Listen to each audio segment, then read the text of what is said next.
Welcome back to Teenage Nightmares, the place that drags you deeper into the world of the unknown. In tonight's chilling episode, we bring you another chilling true crime. So sit back, turn down the lights, get cozy, and prepare for another nightmare.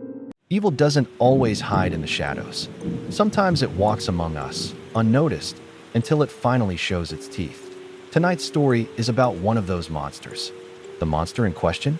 Danny Rolling, born May 26, 1954, better known as the Gainesville Ripper.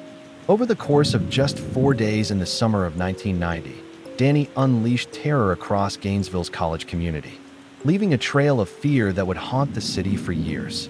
Some details have been left out due to time constraints and the grotesque nature of this case. On August 24, 1990, in the early morning hours, Danny Rolling broke into the apartment shared by two University of Florida freshmen, 18-year-old Sonia Larson and 17-year-old Christina Powell. He found Christina asleep on the sofa, but chose not to wake her.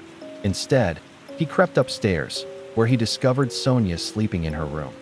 Rolling taped her mouth shut to muffle any screams, then stabbed her repeatedly until she was no longer alive. Christina would sadly meet the same fate soon after. The very next day, Rolling struck again.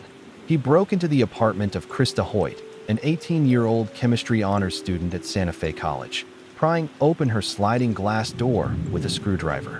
When he realized she wasn't home, he waited patiently in the living room for her return. Krista came back around 10:30 p.m., unaware of the danger waiting inside. Rolling surprised her from behind and placed her in a chokehold until she was subdued. He attacked her using the same method he had used before. What he did to Krista afterward was even more disturbing. Acts so horrific that they are better left undescribed. Just a few days later, Rolling struck again. This time, he targeted the apartment of Tracy Poles, who lived with her roommate, Manny Tabawada. Once again, Rawlings got in from a sliding door, using the same tools from before.